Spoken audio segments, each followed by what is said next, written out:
All right, hello Jay. Hello, Scott. We're back after 2 weeks. Yeah. A lot sort of happened last weekend that I was excited to talk about. But Yeah. it feels irrelevant now. Yeah. After a week. What happened last weekend? And is this number 3? Number 3. Yeah. We had Steve Alker, who was competing in the Senior Open Championship. They call it the Senior British Open. I'm a bit scared now. Yeah. Senior Open Championship. He was tied for the lead. He was leading after 2 rounds, and he was tied for the lead with 6 holes to go in the final round. Unfortunately for Steve, he had 81 in the final round. It might sound like a pretty high score, but it was a tough day out there by all accounts. And looking at the scorecard, 2 guys had even par out of the whole field. Yeah. No one shot under par, and I think the winning score was 5 over for the 4 rounds, but it looked horrific. It looked brutal, yeah. Yeah. I just saw the guy putting in on the last hole. Yeah. Who was it? Who won again? He was a good player. Alex Chaker, yeah. He played the New Zealand Open, I reckon. Yep. Yeah, A few years ago. Yeah. And he wore sand shoes. Was that him? And the New Zealand Open? I think so. He would. No, the New Zealand Open. Yeah, you wouldn't wear it in there. No, it's even more impressive. I think Padraig Harrington was up there as well. Right. And a few good names. Wai Yang was one of the guys who shot even par. So some pretty decent names still playing that. Always find it fascinating when you hear the guys at the club coming up to approaching 50 and they're 5 handicappers, and I might give it a crack on the seniors tour. Like for some reason it's going to be different. Yeah. But I remember the seniors tour when it started, which is before your time, probably both chronologically and also your golfing age. But when it first started, it was quite novel, and the names on it, my dad used to go, "Oh, geez, he was a good player," and I used to think, "Never heard of the old dude." But now I'm getting old, and I'm like, surely Steve Alker's not seniors, or Wai Yang, like household names, Padraig Harrington and stuff. But yeah, it just shows that I'm getting old. Yeah, I think so. Because they are good players, as you say. Yeah. Hey. Stuart Sink was competing. I'm not sure how he went in the Senior Open, but I might have mentioned the last podcast. Still at a ball speed in the 170s with driver, so he can still compete, and made the cut in the Open Championship the week before. So yeah, well, he's not far off winning the Open Championship, was he? I feel like he had his chance. Yeah, no, didn't he win it? He won it in 2009. Yeah, that's not that long ago. Oh, yeah, I suppose it is now. Yeah, was it 2009? 2009. Yeah. Oh, met Tom Watson. Yeah. Yeah. Oh, it didn't feel like that long ago. Yeah. And also last week we had Josh By, who had a hell of a week. Hell of a week. Yeah, you know a bit more about the tournament that he was in, but do you want to? Yeah, so finalist in the US Junior. Like I said last time we chatted, we had 3 players: Zach Swanwick, Robbie Turnbull, and Josh By, all playing. And normally, we don't often have one. And Fiona, as I said the week before that, played in the US Junior Girls. So to have 3 in the boys' field was pretty cool. And yeah, Josh made the cut. The other 2 unfortunately missed the cut, but I'm sure, like everything, he's learning to come from that, and good experience for them. But yeah, Josh got through semi-finals. To the final. Only just got pipped. Seemed like a good match, but he's had a pretty good campaign over in the States apart from that event. Without being special, but he's done a lot of good stuff. So he was probably trending quite nicely. And it was a simple, like he flicked a message through the week before, I think. And he said, "Oh man, I'm starting to hit it heaps better. I checked my ball position." So pretty cool, like something so simple, and he's just gone back to the real, his core things that make him good at what he does, and he just checks that and goes, "Yeah, slight adjustment to my ball position, which I hadn't noticed," and bingo. Pretty cool. Do you know what brought about that change, or how he came to notice the change of ball position? I think probably just going through his, because I've been over there for quite a while, and when you're on the road a lot, you can just slip a little bit in terms of your habits and your standards. Not to say that he did intentionally or his work ethic was lower, but if you play a tournament that's really windy, you can find your ball position creeps back. Or if you play a tournament where, I don't know, you need to hit it high for some reason, then your ball position might just, without you knowing it, sneak forward. And so I think most of those guys will just check that stuff every week, just get back, almost like recalibrate. Righto, let's just recalibrate. When you're playing well, you can get a bit complacent with that stuff because you just assume everything's good, and then it can be just a couple of rounds where it hasn't gone your way, and it makes you just reset, review, and I suspect that's what he did. And something so simple rather than going down a rabbit hole of trying to chase a swing feel or a swing change. So that was pretty cool. But runner up in the US Junior, pretty impressive. Probably the rabbit hole I'll go down next and search for a ball position that works. They had a rain delay, I believe, after in the final after about 21 holes. Yeah. And he was down by 2. I want to say 2 down. Yeah. Came back to have it all square with 2 holes to play. So fought back nicely. Yeah. And lost the second to last hole, unfortunately, which sort of put him on the back foot and forced him to be aggressive on the last. But pretty impressive campaign from him. Hell yeah. And I think, I might have made this up, but I think he gets into the US Amateur next week. So he'll join Kazuma Kobori in that field. Yeah. Kazuma. Yeah, what a segue that was. Great segue. Hey? So Kazuma just won the Western Amateur, which is the second biggest event behind the US Amateur on the US calendar. And they have a thing which of all the boys have been playing in, which is called the Elite Amateur Series. And that's 7 events. And they have a ranking system, and Kazuma won the Order of Merit for the Elite Amateur Series, so he gets a PGA Tour start and a couple of Corn Ferry starts, so just massive, man, like such a cool thing.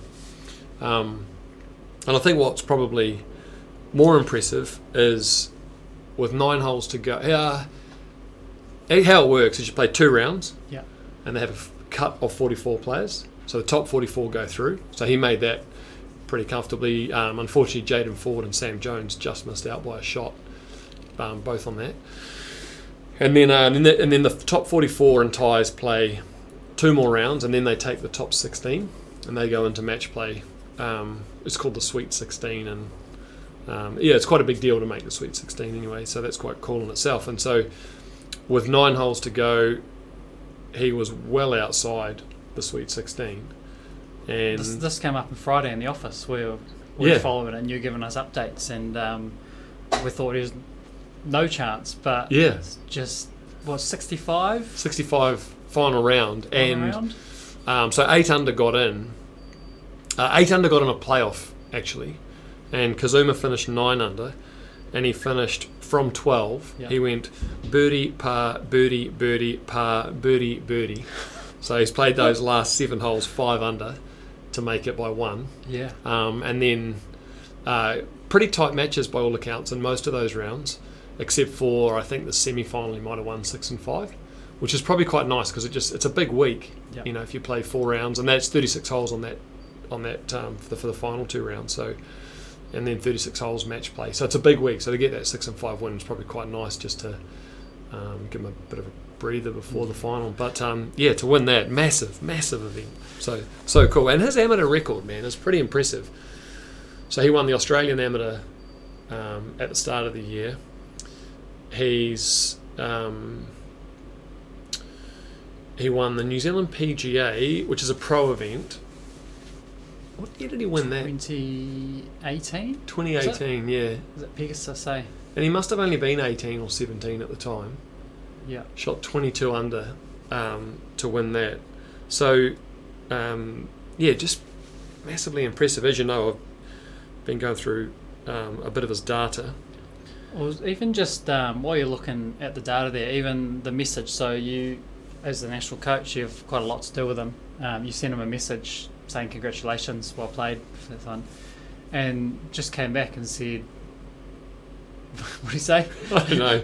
We on or something. Yeah. It was almost, as much as you can read into 2 words in a text message, it was almost just like he knew something good was coming. Yeah. He's like, we on. He's like, yeah, that was the hard part. Yeah. This is easy now. I'm here. Yeah, that was after the stroke play. Yeah.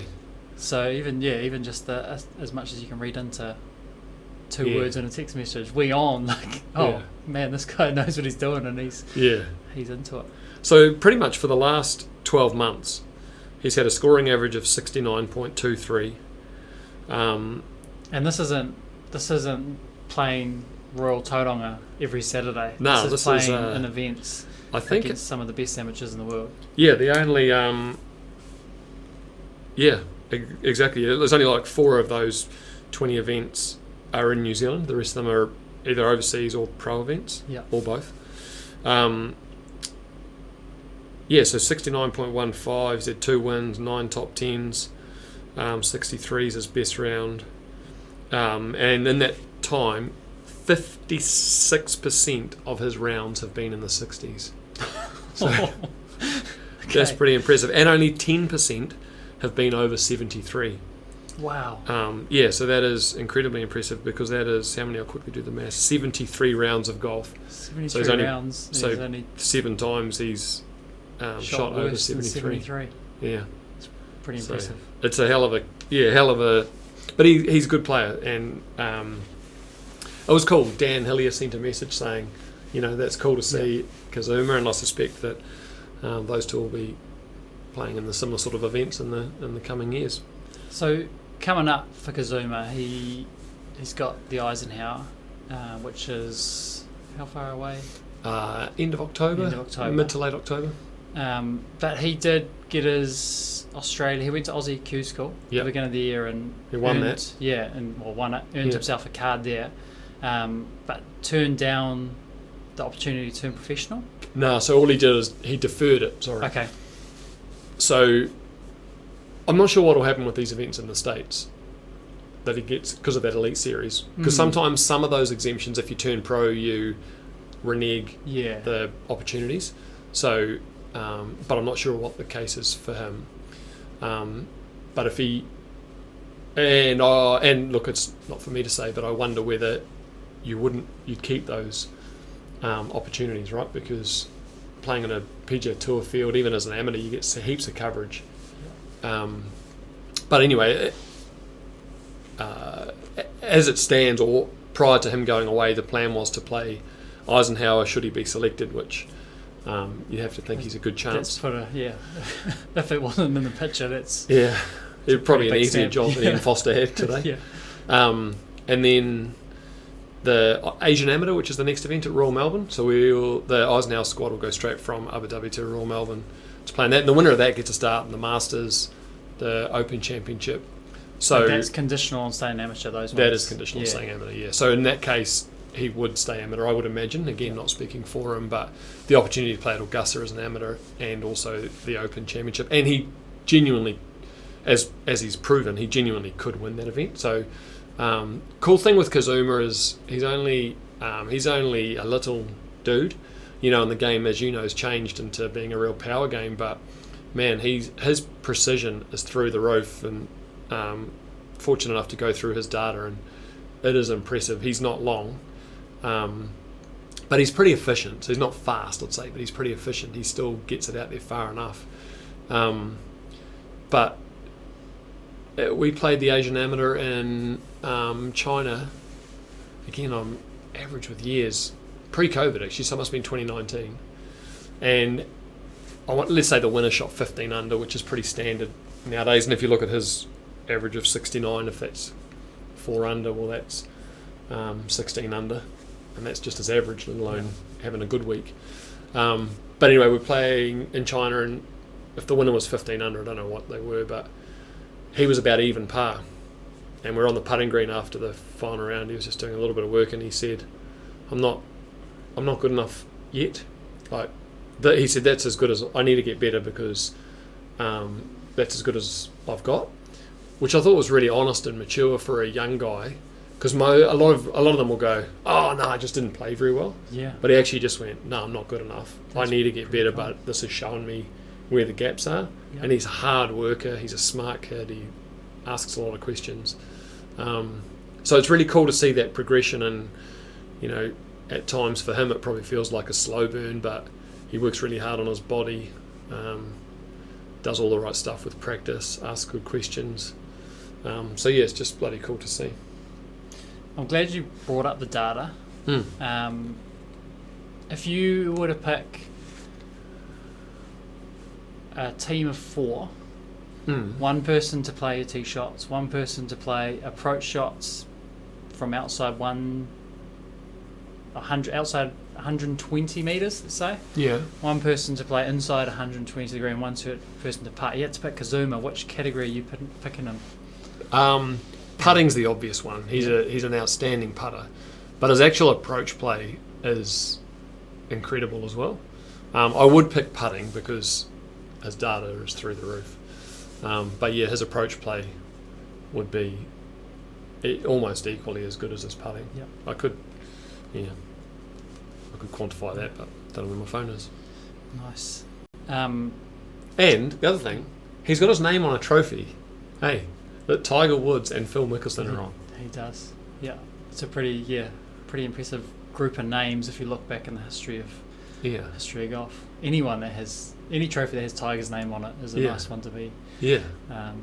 To be on, but 4 years in a row with Phil Mickelson, Justin Leonard twice in a row, and then Tiger Woods. Yeah. Justin Leonard won 2 majors. Did he? He's won at least one. I think he won 2 US Opens. Okay. Michael will know that. Yeah, he would. Yeah. Does he listen to us? Nah. No. But if he did, he would know. He would. Have you got a segue from that? What else has happened this weekend? Well, big week this week coming with the AIG Women's Open, and obviously Lydia playing there, and she's always there or thereabouts. Can't write her off. No. So that'll be cool.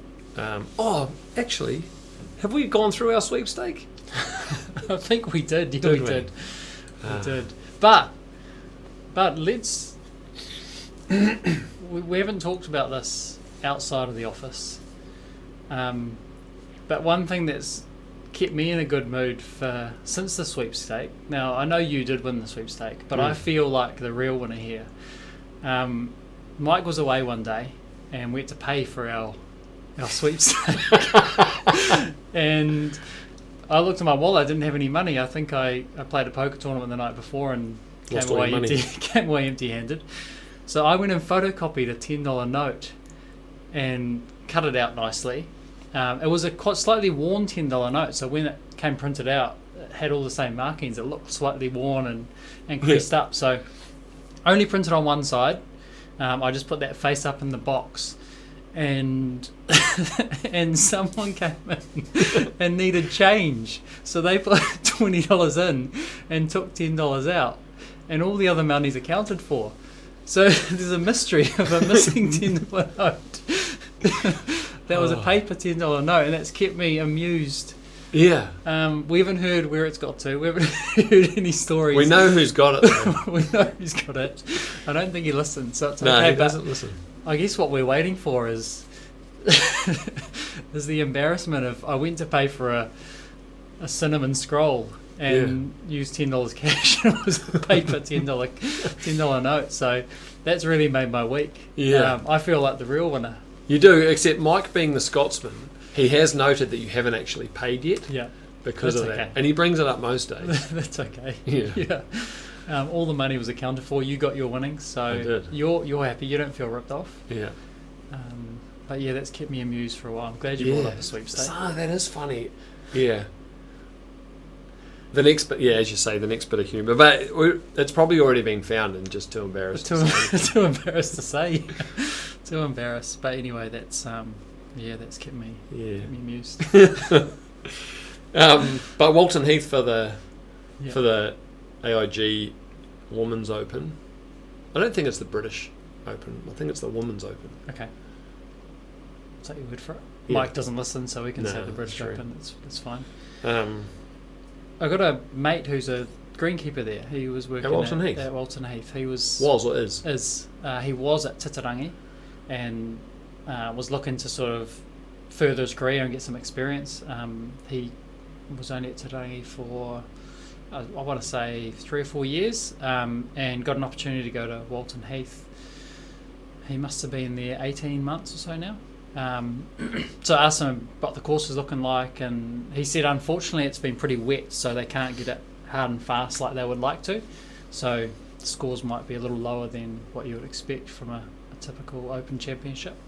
But yeah, that's pretty exciting. It's cool to have someone Yeah. or to know someone there. He's pretty excited for the sort of fanfare that comes along with it. Yeah. Yeah. That would be cool. How long has he been there?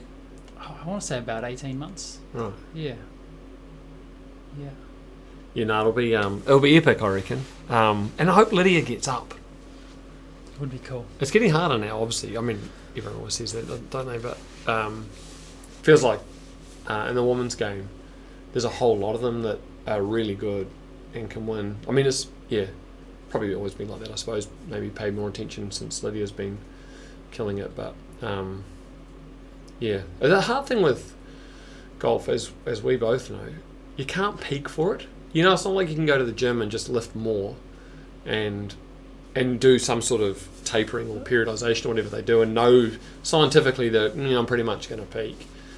Golf, and like to Josh's point, a little subtle ball position change and so that must be hard. And Tiger obviously did it better than anyone ever has. He must have known something, but did he peak, or was he just that much better than everyone else? Yeah, I think so. Yeah. But you did hear stories of him playing events leading up where he was hitting shots off tees and at tournaments leading up that were preparing him for the Masters rather than necessarily the right shot for that event. Yeah. And that's pretty brave. Not too many people probably can get away with that because they're just trying to, keep their card and stuff. But yeah, I think, for those top players that always are in contention, just probably does show you. You get the ones that pop up, not to take anything away from the dude that won the Open. Brian Harman. I was going to call him Billy Harman again. But, it's the household names that are normally there or thereabouts in those things. I do remember saying, and sample size is pretty small, but is John Rahm now a guy that can just turn up for the majors and, he's been quiet for the last few months and all of a sudden shot 8 under in that third round and won me the sweepstake. Yeah, and won you the sweepstake. And finished, he might have finished second. Yeah. And Brooks Koepka's probably similar. Brooks is that. Hey. I do feel, I picked Brooks in the sweepstake while we're talking about it. It's a tough one to pick because I feel like he's one guy, if he doesn't have a chance to win, he genuinely doesn't care where he finishes. Yeah. Most guys, I think, keep fighting and they want to. Yeah. I may be completely wrong, but he looks like the guy who's like, if I look at the leaderboard and I can't win, I'm out. Yeah, just get me home. Yeah. Which is not great to have in your sweepstake. It's not a great person to have in your sweepstake. Yeah. No, anyway, we'll move on from the sweepstake. I think. What else? What else have you got? You mentioned golf being hard a few times. I was having to think about it because you like having a little go at me about I should shoot better scores. Yeah. No, could. I'm not a fan of the word should. Yeah. You'd know that. But you have said I should be better. You could be no, better. You've never said could. I'd accept that. But variance plays a big part, and even looking back at Kazuma, he's gone on to win that. Yeah. He made 5 birdies in the last 7 holes. Yeah. If one of those putts doesn't drop, which, as you know, you can hit a putt just as good from 10 feet and outside of your influence, it can go in or not go in. Yeah. So variance plays a big part in that, and he could have quite easily missed the putt and felt like he played the same. Yeah. And not made the top 16. Yeah, and goes on to win it. His scores, as you got the data, maximum score might be 76, 75, 76. Doesn't have many over 74, and then his low of 63. So his variance is going to be somewhere in there, and then as the course difficulty changes, that will change as well. But when you say I should be better, my variance, my range of scores is probably, if I play really well, maybe 70, and then up to 85, maybe. I'm going to shoot somewhere in there. Yeah. And then when it's windy and the greens are fast, that 70s drops out and that moves up. Yeah. And it's somewhere in there. So I'm not very good, but to say I should shoot better scores, it's just one of those. When you say, how'd you play today? I could play the same and feel like I get any one of those scores in a band. Yeah. couple of things. Sam Kendall actually showed me a box and whiskers graph today Yeah. on Excel. Yeah. Lovely graph. So I started doing some of those for data, and Kazuma's tight as. Yeah. So to your point there, and low. So what's your question? There wasn't a question. I think it doesn't really get talked about enough, that the variance in golf, and Yeah, there definitely is variance, but you need to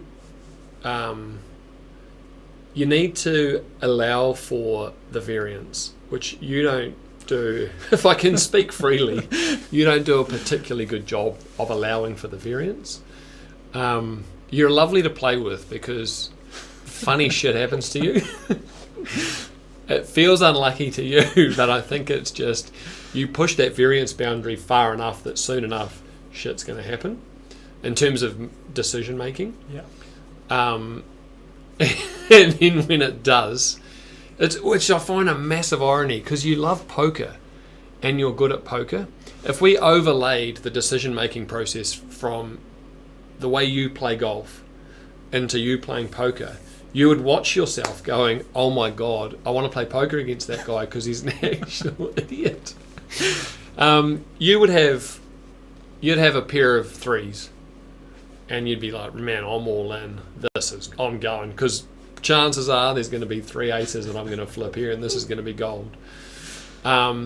Versus someone may have a pair of threes and just maybe a bit more measured about their approach as to how they're going to take the next step. But I was thinking about, because, I was actually thinking about this morning, walking the dogs, because no one wants to hear hard luck, bad luck, because sometimes you play bad and you don't want to hear bad luck then. But like you said, like Kazuma could have missed his putt on 18, made par, gone into the playoff, and the other 3 players in the playoff all make birdie and he makes par. That is hard luck, man. Like, you did everything, good work, no one wants to hear it. And I think the change could be, I was literally thinking about this on the with the dogs this morning, thinking, how could we change that language when I take teams away? And it could be, it's just variance. So, because you're not trying to console them, I guess you are, you're trying to show a bit of empathy towards them, but it is literally just variance. And at times it goes your way, and at times it doesn't. But in saying that, there's all that saying, the harder I practice, the luckier I get. Kane Williamson probably gets better variance than someone who's not as good at batting. But it might have been over his whole career. If you looked at every single thing that happened over his career, yeah, he might go, that went his way, that went his way. So he is incredibly skillful, but maybe he is also the luckiest as well. I think over time that would even out. Yeah. And I don't think. I think more skillful players and smart, like Kazuma, back to him, he's an incredibly smart golfer. Sam Jones is incredibly smart. And they understand their own games, is what I was going to say when I went, about Kazuma. Like, his knowledge of his game, his knowledge of his yardages, how far they go, what his miss is, what he does under pressure. He's pretty sharp, and so he's not likely to have any random shots that he's like, I can't believe that went that far. But I think that brings his dispersion or his shotgun pattern in for his shots. Absolutely. So because he's highly skilled, his shotgun's that, whereas mine's that, which means also my variance is bigger. Yeah. So his variance is smaller because of his skill. Yeah. So I had a really nice shot on Saturday into the 5th hole. Yes, nearly had a hole in one. Everyone's like, great shot. About that far away. Everyone says great shot, and I go, of course they do. I got a photo of it. I've hit that shot 10 times today. That just happened to be the one that went close to the hole. Yeah, so that's variance. Yeah. Yeah, celebrate it. No, but everyone celebrates that. Great shot. Whereas, it's same as I've hit. Maybe not 10 times on Saturday, but a few. You name another one. No.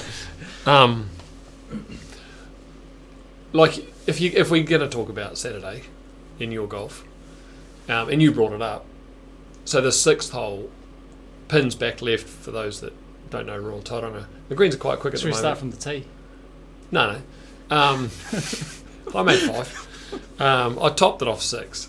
And then I topped my 3-wood. I had 100 par 5, and I had 184. How long's the hole? 350? No, 450. 450, and you probably had I had 100. 350 for your second. Yeah, and then I had And 180. I had 150 for my second. Yeah. I had 180 to the back left pin, and past the pin is dead because it's just straight downhill and the greens are quick. And you had 180, I don't know what, 150 for your second, and what'd you have for your third? Partly because you had a tree. 80. Yeah, which is not uncommon. Again, let's not talk about variance for that. I think you could have had a different shot there for your second, but for your third, you then hit your 80 metre shot. Yeah. 10 metres past the flag? Landed at pin high. That's not what I said. Where did it finish? How far past? Not quite 10 metres. Yeah. 8 metres maybe? Yeah. And so you're chipping out of the rough, off a Yeah. downslope, downhill, Yeah. hard, fast greens. Possibly even downwind. To me, that's a shot that variance shouldn't be involved in. That's too big. So you could say execution, but I'd go, no, it had to be your option taking. Had to be miles off for that to go there. Because you are too good for that shot. You're giving me far too much credit. You had some shots that your ability to strike the ball out of the middle of the face is impressive. You hit some shots that, like the one on 5, you hit some where you're just like, holy shit. That was impressive. Where'd that come from? Yeah. No, not where that come from, but it's like, whoa. And I think, what'd you have on? You had 76. Yeah. And you didn't play particularly good, right? 2 penalty shots off drives. Not a great start. Yeah, and like, I want to say did you bogey 18? Yeah. From how far to the flag? 100. You bogeyed 6 from 100, par 5 from 150 for your second shot. So kind of go, well, there's 3 shots that without even hitting an oak, you could have kicked it on an 18. And then, you're 17, you got away with a 5. There's another hole where you just made an absolute meal of it on 2. Oh, no, did you make 4 or 5 on 2? 5? Yeah, 5. 5. That was a good 5. 10 for my 5 though. Yeah. And even that, Safe. you've attempted to drive the green, which is fair enough. But in that case, like tour players will have 60-yard window when they're trying to drive that green. Well, I think that green's about 30 yards wide. Yeah. So you're I literally... missed it by 40. I missed my target by 40. 40 metres. You didn't miss your target by 40. You missed your target by about 10. You should have. Your target shouldn't have been 40 metres left of where your ball is. That was with I flag guess you was. should. Yeah, no, why are you aiming at the flag from 300 with a it's a driver? You two-tiered- can't even hit the flag. It's a 2-tiered green. You can't even putt it into the It's flag. a 2-tiered green. I don't want to be above the flag. Herein lies the problem. So that would be a classic example of going, if you're going to hit driver there, and everyone's different, right? Like Kazuma, his window's going to be tighter than yours, to your point. In which case he might go, yep, I'll have a crack at driver. I'll accept that 20% might end up in that tree that you ended up in. For you and I can't put myself in your category with driving, so for you have to accept that when you hit driver, 50% of your shots are going to end up in that tree or right of that tree, even more dead. So then you're like, 50% do that, what am I going to make from there? You're literally ruling out birdie on half of your shots. Yeah. You're bringing in bogey or double on probably at least half of that half, so 25%. And you're bringing in birdie, obviously, because you can potentially drive the green, maybe even eagle, but you would have been hard-pressed with that flag where it was. Versus, and everyone talks about the further up you go, the closer you are, the easier the score, and that's great on an average, on a mean, and all that data is great. But in context, it's not always true. So if you played that hole 100 times, you've made 25 bogeys or worse. Yeah, you might have made, I don't think you would make 25 birdies.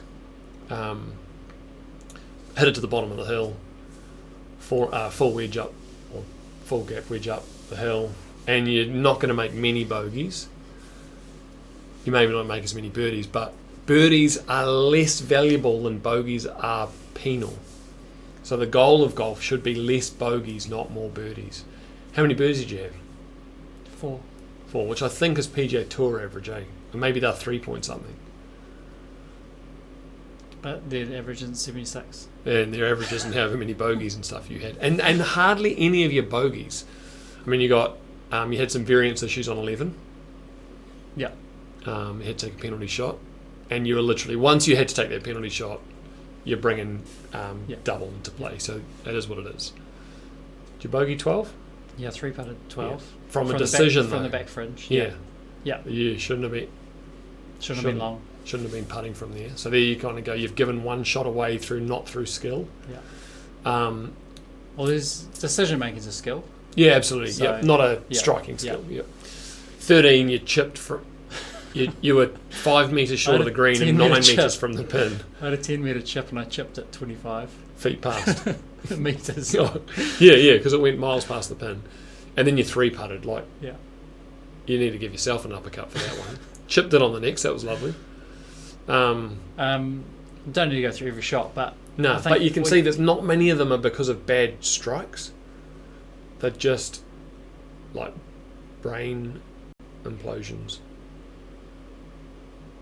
which is exciting because that's way easier to sort out than what I've got going on. Yeah, some of the you didn't have decision to say, making. You could have said, "No, you're all good, Jay." But some of the decision making though has to do with the skill, because I think the decision on 12, I still think was the right decision, but my skill was poor because I hit it too hard, because it was between 8 and a 9. So you hit a hard 8. So I tried to do a smooth 8 and hit it too far. Only just, but hit it too far. But I feel like a 9 would have landed. A hard 9 would have landed in the middle of the green, and that green is notorious for spinning back, so it would have spun back. What did Leachy hit? What club did Leachy hit? 9. Did he hit 9? Yeah. Yeah. Where did he go? Point? Well, you hit it like 2 clubs further than him for starters. Oh no, maybe not. He looked a bit longer on Saturday. Yeah, he did. I spin it a lot though with my irons. Oh, it's hard to say, isn't it? Because it's hypothetical. We wouldn't know, but. And so if I'm trying to hit it hard, I'm going to. You didn't need to hit it hard. Probably have more speed. So there you go. There's a bit of a skill. Even, I mean, where you were putting from, you brought bogey into play. Yeah. And when the pin's at the back, like 130 odd yardage, that's not your yardage. So your absolute worst shot should go 130. Trying to get it in the hole. No, you're not trying to get it in the hole, you muppet. That's what I mean. Like, you're just trying to hit it middle of the green, 20 feet under the flag, take your 2-putt, walk off, like Leachy hold his from 20 feet. He makes 2. Beautiful bit of variance. Can't rely on that, but it happened. So in poker, there's something called GTO, and it stands for Game Theory Optimal. Yeah. And what that is game theory in all games, all things. There's a method or a strategy that if you play this strategy and the other person plays this strategy, you'll come out even. So in poker, computers have almost close to solved. This is the perfect strategy to play where you won't lose any money if you do this. And I wonder what that might look like for golf. So when you talk about poker and you said the pocket threes, so game theory would say a certain percentage of the time, this isn't all in, but most of the time it's this or this. So I wonder if there's a way to overlay that to golf and go, this is game theory. This is the way where you're not going to make many bogeys, because bogeys are losing, and game theory is about avoiding losing money. Yeah. So is golf. Yeah. Not money, bogey. No. Avoiding So money. yeah. So I wonder what game theory would be for golf, and it might be it's the middle of the green every single time, because you're just not going to make bogeys. You may not make many birdies, and sometimes the variance will mean you'll make 5 or 6. So that might be interesting to. Yeah, for both of the people that are listening, and Mum, I know you don't play anymore, and probably can't do this, but Scott Fawcett has an app and a system called Decade Golf. Game changer. That is literally what you're talking about. Yeah. And he, ironically, was a professional, or has been, a professional poker player. And so I think he pretty much just had your way of looking at it, going, well, hold on a minute, there must be a way. And interestingly, Kazuma loves poker and plays golf very much with the same discipline and calmness, and I don't know what else you'd call it, but he's on point with. And that's where I reckon for you, that's why I think it's such an easy fix, is you could go, I'm just going to enjoy the game theory rather than, to put it in your world, I think maybe everyone loves hitting the cover drive on the up and, like getting it through the covers for 4, and it's just beautiful, and it's swinging away from you and you just boom. But if you try that every time, you're going to get out a lot and nick it to slip. And the actual skill, I think the skillful batsmen leave those ones. Like, no, I'll leave that, I'll wait for the bad ball. But the hero goes, I'm going to go for that. And, comes off one day and they get 80 runs off 40 balls, another hero. But next week they nick it out at second slip. And and you love playing golf that way? Like, you love hitting... I bluff too much. Good shots. Hey, I bluff too much. Well, what would a bluff be? In poker, you should bluff about 33% of the time, and you should have it about 66% of the time. So if I'm playing against you and I make a read that you don't bluff very much, then I should never call, because when you bet, you've got it too much. If you bluff 50% of the time, I should call every time, because in the long run that's profitable for me. Right. So bluffing is, you should do it a certain percent of the time. It's probably an aggression factor maybe. So I probably over bluff and pull out driver when I don't need to, or go at flags when I don't need to, when that's actually, no, this is the time to fold and just keep the money that you've got. Well, I think with golf there's not really many times to go at flags if you follow the game theory, to use your words. Times when context, like I said before, the closer you are to the hole, the easier the shot, as a blanket rule. But context can dictate that's not always the case. So your challenge, I reckon, for your golf moving forward would be, how can you enjoy the discipline of... I'm not very disciplined. Being patient and even just thinking, how long can I go? And just be patient. Like, just get into the moment, pick my target, execute the shot. Boring as batshit, it's a shot I can hit 8 times out of 10. It's nowhere near as fun as peeling a driver off. I've never hit driver though. And cut it down. Yeah, you would. 6 and 7, 8. 8's wide. 11... 15, 16, 17, 18. So 1, 2. Well, where they got the tee at the moment on 1, it's a tough drive. I mean, she can hit a big slider. 2 for now, I wouldn't. And that's where I think, like David Galbraith's a good friend of ours, will talk about pathway 1 and pathway 2, and I think pathway 1 is the pathway of courage, and pathway 2 is the pathway of fear. And I think people will often go, hitting driver is courageous. But I think there's some layers underneath that underpin that decision making, which go, know your game and know yourself and know your skills. And is it courageous, or is it reckless? Or is it carefree, or is it careless? And so for me on the second hole with a driver, I'm not a great driver of the ball. If I was to say, this is pathway 1, I'd actually be bullshitting myself to take driver, because all I'm doing is giving myself an out, because I'm like, at least I had a go and I hit driver. But in actual fact, that was my ego taking over. So I would say for me it would be pathway 1. If Kazuma didn't take driver, and let's say he had, so your practice creates data which informs these decisions, or your history creates data. So my history would suggest, A, you're too short, you can't get there, and B, you're so wide you'll miss it anyway.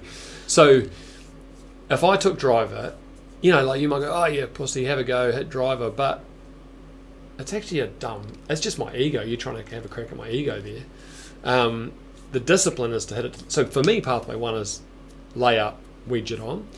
Kazuma, if he said, no, I'm not going to hit driver, I'm going to lay up, at that point you might say, maybe he's playing with fear here, because I know he's got the skill to execute this X amount of times out of whatever it is. At the moment for you, I don't think you've got the evidence. You don't do any practice. You do a little bit from time to time, but like you play in the summer, you play a few holes after work and stuff.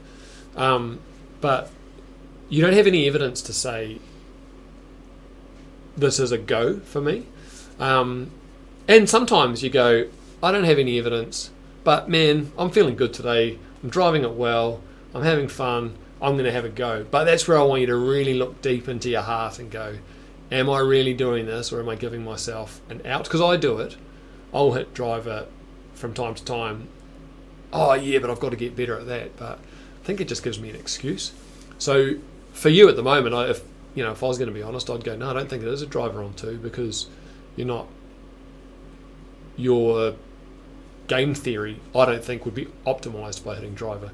For some people, like, as I said, Kazuma, Sam Jones, Jaden Ford, Josh By, like Zach Swanwick, like probably our men's group, yeah, they could probably hit driver there and make a stand for it. And you know what? They're still going to hit it in the tree you hit it in. They're still going to hit it out of bounds, and they're still going to make doubles. But maybe just less.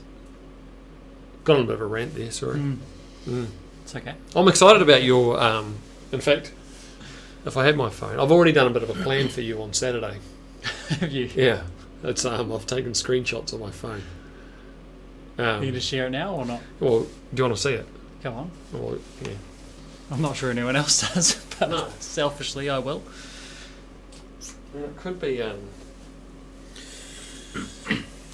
So, one of the beauties of the stats program that we use, Upgame. If you're into stats, Upgame is outstanding. A little promo plug for Upgame, you're welcome.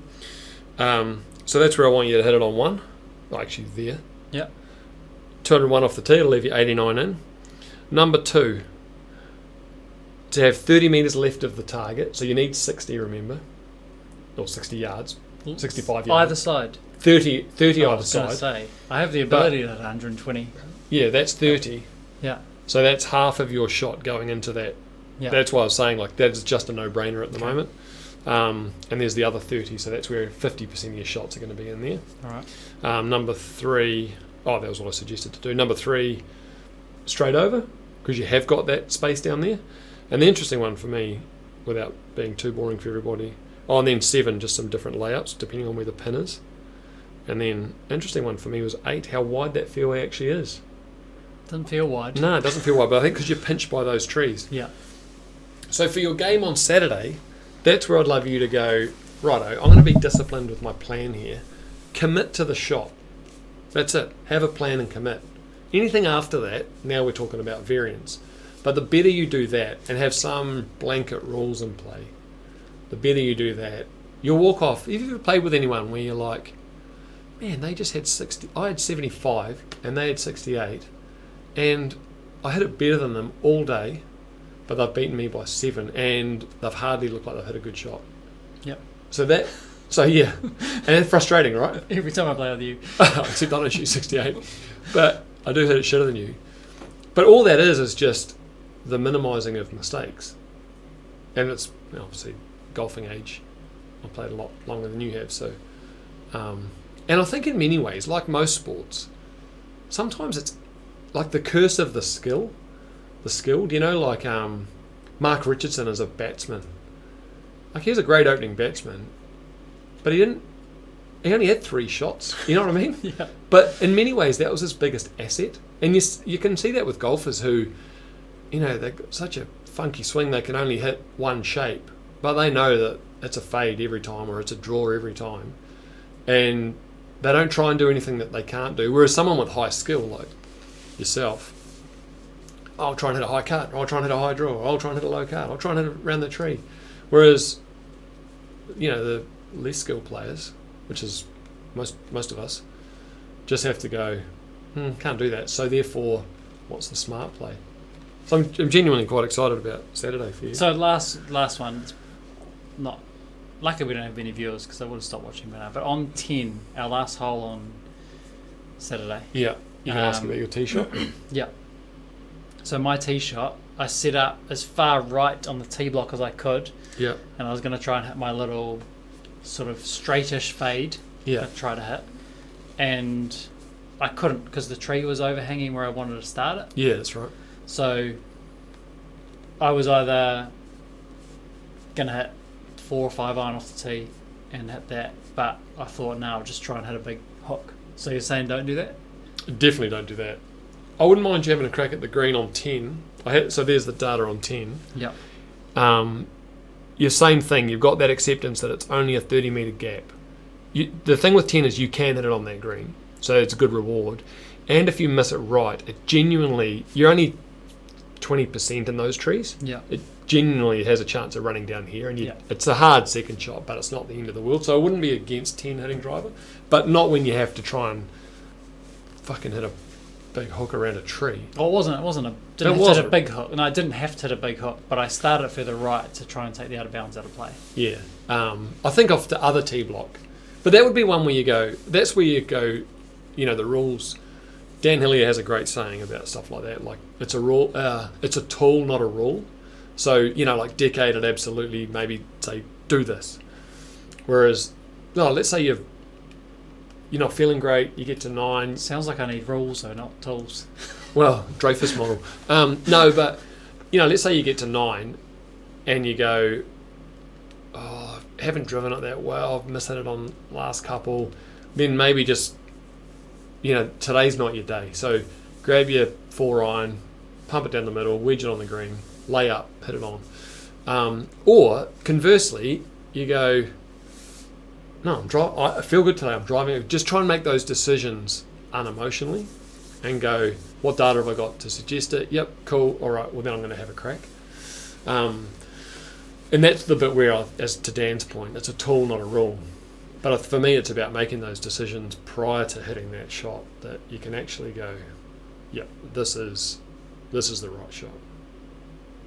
So you can't answer it until you get there. And then you need to be in a state, even if you have a reset trigger, walking from green to tee, a question to remind yourself or something. Because the worst thing you can do is probably the same in poker, I assume, is make some emotional decisions. Like you start losing money, try and catch up. Yep.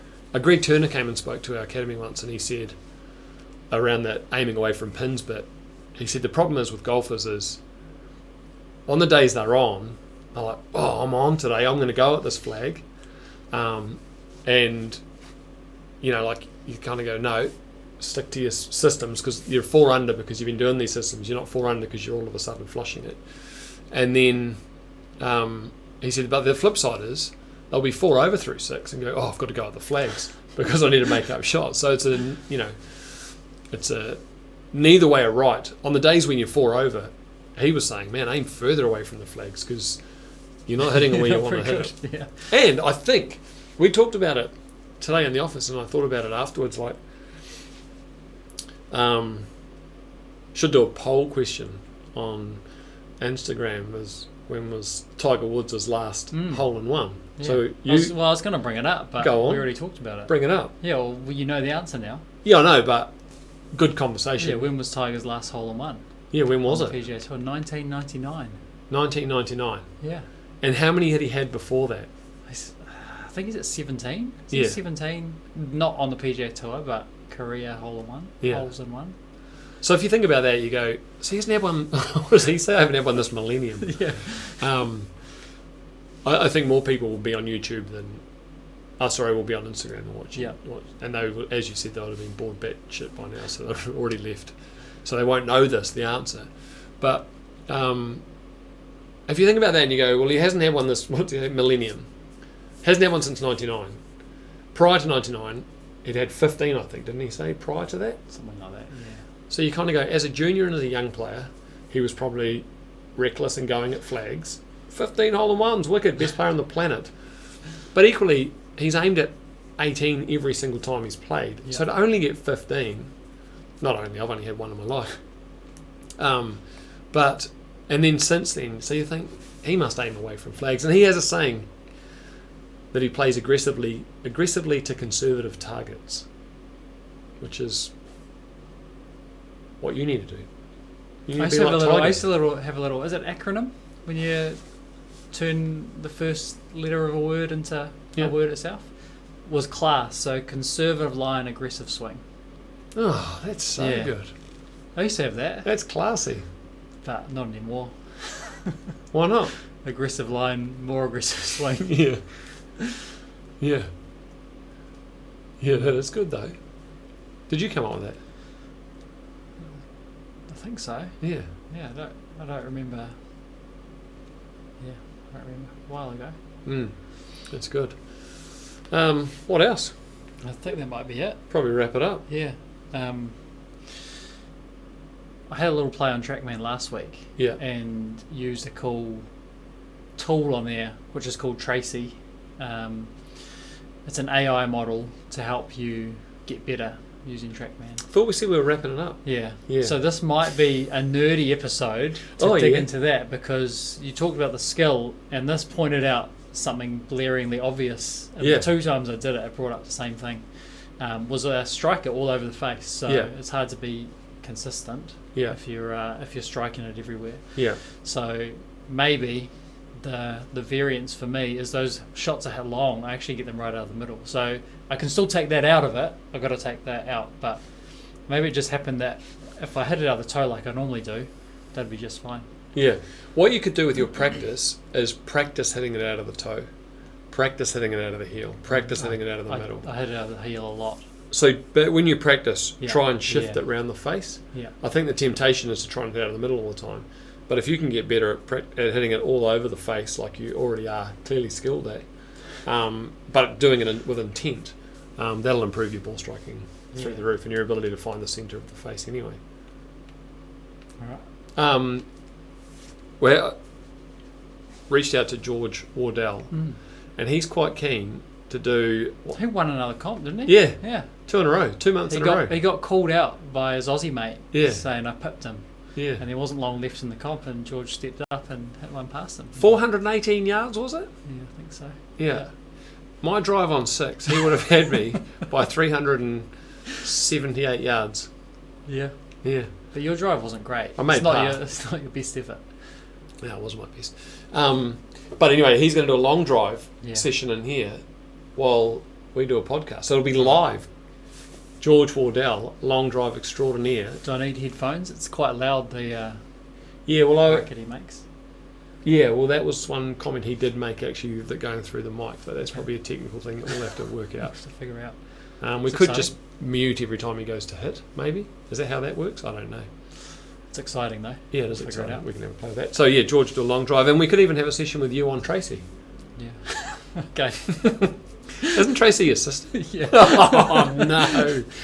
Yeah. Oh, shit, that's weird. Oh, well.